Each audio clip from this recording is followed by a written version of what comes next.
Greetings YouTube, MegaPunch here. Today I just want to take you through a quick demo of some of the mods included in my latest mod pack, MegaPunch's Dimensioncraft. So real quick, after you download the mod pack on the Technic launcher, you'll be able to go into here, and this is just a pre-created map that I've put together that should come with your download.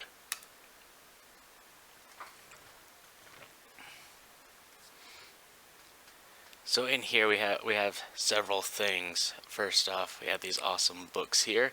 This kind of talks about what kind of mods we have in this mod pack. This one over here is kind of a credits thing. Talks about some people that helped me put this together. So first off, let's go over here. Now notice clear down there, the Lucky Blocks mod is included in this. One of my favorites of all time. I love the randomness it really puts into the game. We'll go open that guy at the end just for fun. Obviously, Dimensioncraft would not be complete without a nether portal. Not too much changed here. We did add in nether ores though, so that it does make exploring the nether somewhat more rewarding. Over here, we have the Atum portal. The Atum has been worked on quite a bit by the developer over the last year. The original version of this mod had a lot of bugs, but I'm really impressed with what the mod pack or the mod developer has done the last little bit. So first off, to create this particular portal, you will need a bunch of sandstone. Not chiseled sandstone, not cracked sandstone or any other variants, just plain old regular sandstone.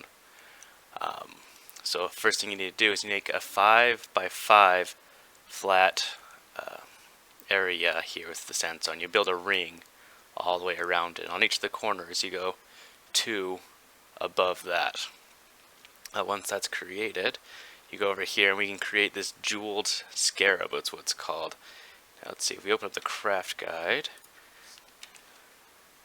we'll pull up this guy here. He is created with 4 gold ingots and 1 diamond.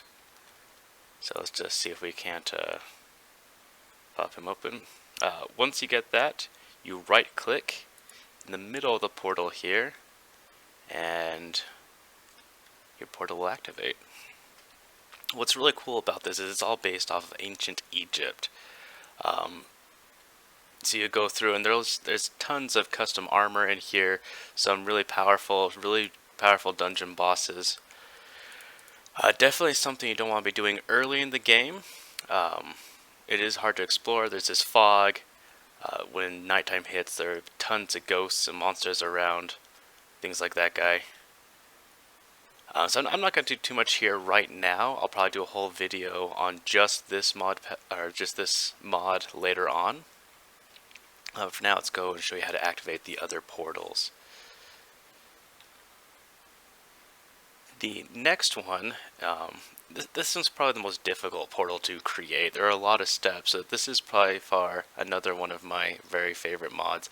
This portal goes to the Erebus. The Erebus is a underground cave world full of really hostile bugs. To create the portal, you use bricks. The thing with this mod is there are a lot of different portal shapes that the mod pack developer had in earlier versions, and so if trying to find a guide on how to create this portal is actually kind of difficult because he's had so many different portal shapes. However, it's now configured in its latest update. You just have to make a ring of pretty much any size out of this stone brick here. So what you do is you get this guy here. This is the staff of, how do you say it? Gaia? Where'd it go? There it is. And just creating this guy actually is pretty complicated. I'm actually going to jump into creative mode. Just show you guys how to do this. So first off, you will need an obsidian, a diamond, and an emerald. On top of that, you're also going to need an altar. Let's see, there's a couple different altars. This one here, offering altar. The offering altar, if we go back to our craft guide, It's crafted like this. You need 3 stone bricks, 4 stone, 1 obsidian, 1 gold.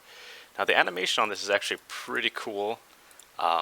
This particular item is just a little bit difficult to make because unless you Google it, look into it, you wouldn't know to do exactly this. It's not documented very well anywhere. However, we put all 3 of those items on there. They'll float around for a minute. And you'll see some green sparks here in a second. They combine into a Gaian gem. Maybe.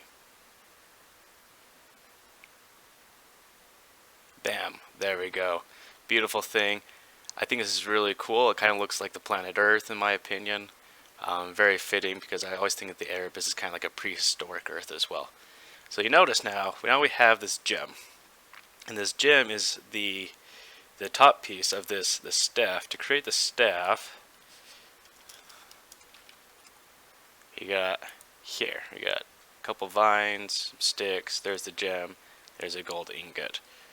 Now, this is a little tricky. I'm going to give you a heads up. You're going to want to make 2 of these.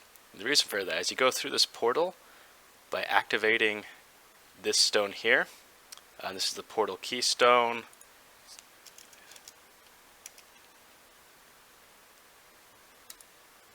Which is crafted like this. The staff, though, will stay here. So when you go into the Erebus, you're going to want to have another one of these things. I'll just show you. So there it is. Awesome animation there. Hop through. And the portal is not active. So I would have to make another one of those while in the Erebus, which can be kind of dangerous. This place, there's killer bugs all over the place. It's pretty nasty, but at the same time, it's fun and really, really rewarding. I will mention here, look, we do have the Hexit armors integrated into this mod pack just for fun. They're not really necessary. There's a lot of really great armor included with the various mods here, but my first mod pack I ever played was Hexit, so I chucked these in here as kind of a tribute and a head nod to that because they're really were the inspiration for me playing Minecraft a lot. So jump through here. Notice the Dimension Doors mod is part of this as well. This is just the beta 1 that Cannibal Vox has released. He is working on this. This is version 9, which is pretty cool because you can get your own pocket dimensions, which are just really useful. Anyways, that's the Erebus there. We'll come back and we'll show you this armor here in a little bit. This armor is really cool. You notice these wings on the back. This is the glider armor. So when you have that chest piece equipped, you jump and you can glide over any distance, which is actually really useful for this next area. This is the Aether 2. Now, this is well, I'll just show you. Oh, need to go back into survival mode. This portal is created with just a glowstone, and oh, hello you. Get out of here. We don't need your kind around here. Whatever you are. Those are from these guys here. They run all over this desert. They're from the Ars Magica 2 mod. Probably one of my favorite magic mods. I mean, I've done like Thumbcraft and some other ones, but by far Ars Magica, it's simple and straightforward and really useful. Anywho, so water bucket on either of these spots at the bottom of the portal. Now, you have to be careful with the Aether portals because they are fragile. And so if you do break one on either side, you'll end up in a completely random place. So this place is pretty cool. You got clouds here. Actually, each one of these clouds does a different thing. Some of these will bounce you up really high or shoot you sideways or make you move really fast. And yeah, there's no earth beneath us. If you do fall off any of these floating islands, you will be placed somewhere in the overworld. Unless you have some kind of fancy boots on, you'll probably die from the fall. But, you know, that can always be adventurous. Sorry about that, we're back now. I am using a free video recorder, and apparently I can only do 10-minute segments. Anyways, what I was going to say is, in the Aether, there are, let's see if I can find any. I'll have to do another video on this. There are these towers that you can find, and inside these towers are portals actually to another dimension, which is completely just one giant dungeon. It's actually got a kind of a storyline, a questing mode in it. It's pretty neat, pretty intense. The Aether does support a lot of multiplayer encouragement. Oh.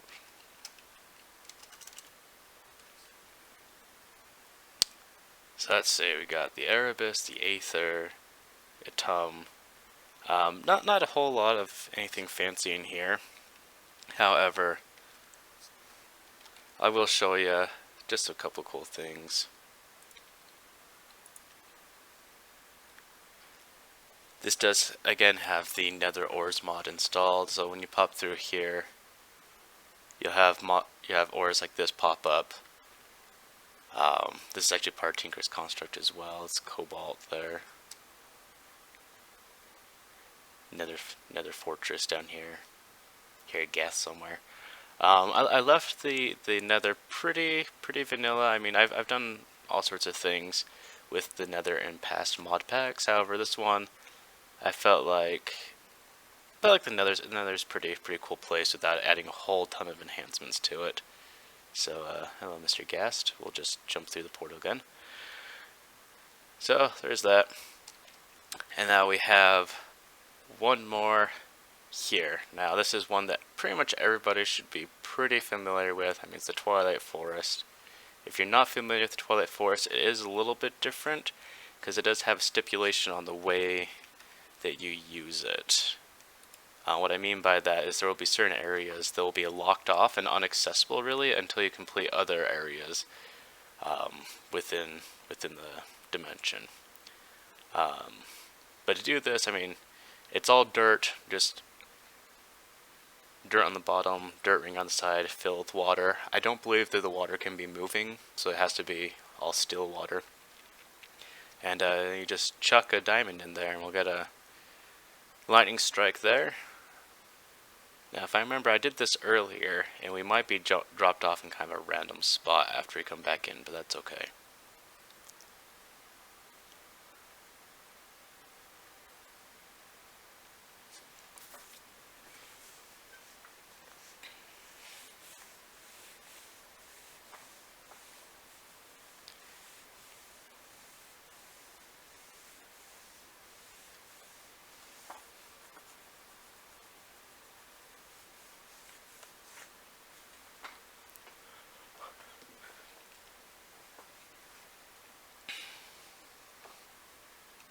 So there we are, the Twilight Forest. Yeah, there's tons of trees here, tons of all sorts of crazy things. I'll probably do a video again at some point in time, just on the Twilight Forest, because I mean you got Lich Towers and Urghast Towers and all sorts of really awesome dungeons in here. I think he just added one. It's called like the Snow Queen or something like that. I haven't done a whole lot with the newer additions to Twilight Forest. However, I know it is one of the more popular dimensions that you can go to out there. Oh look, here's one over here. So yeah, this here is an Urghast Tower, I believe. Nope, no, this is a Lich Tower. Huge dungeons, really fun. So maybe I will come back in survival and we can walk through that guy. I know I definitely don't want to have vanilla armor though when we do that. Where is my portal?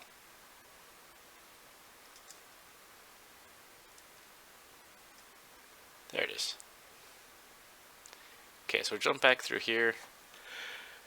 We will be dumped, I think, out in the middle of the ocean because my portals got bugged in this particular map. So we'll have to probably fly back toward. Oh, maybe not. Okay, cool. Oh. We'll just cut that bit out. Okay. So, next I wanted to go over.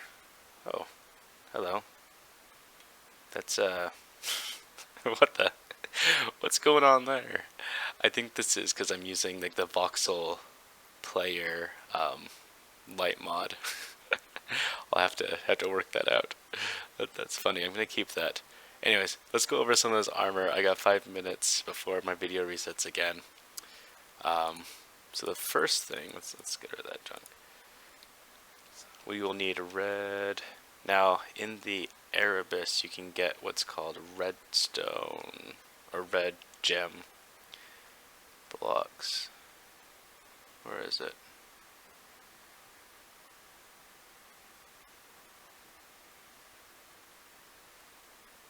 Oh, no.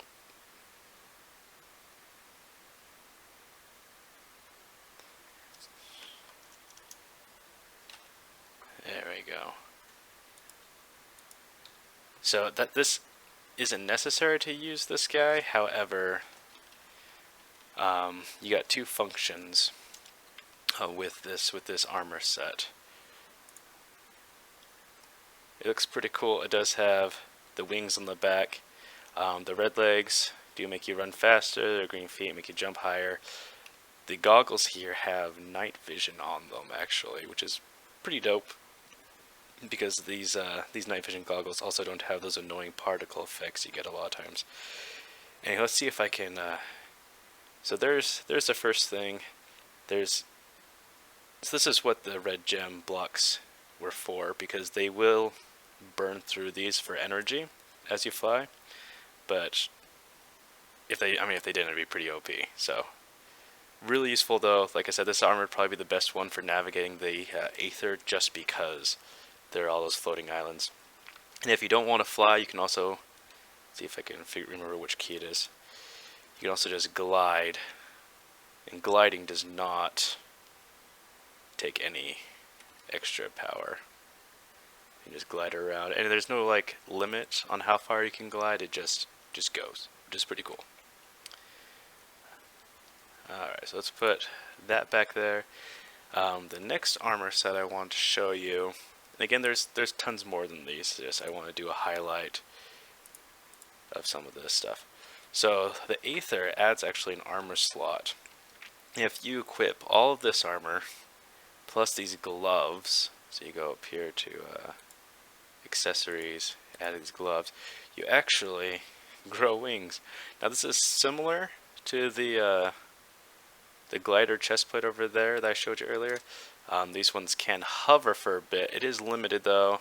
You'll notice it takes me up, but only for, I think it's like 16 or 17 blocks, and then it cuts out on you.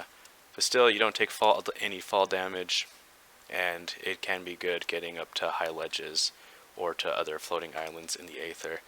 This armor set is kind of hard to get. You do have to do quite a bit of questing, but definitely rewarding. Just a couple minutes left. This armor set, what's cool about this is it auto repairs itself. So after you open up this book here, this is from Ars Magica, you get a mana slot there. And when you equip this kind of armor, when it takes damage, it actually will use your mana over time and auto repair itself. Doesn't look super impressive, and even less so with my goofy skin going on. I'll have to fix that. But still pretty cool. And last, I got 1 minute left. We can go over this guy here. This armor here is pretty cool too, but this one here is by far one of my favorites.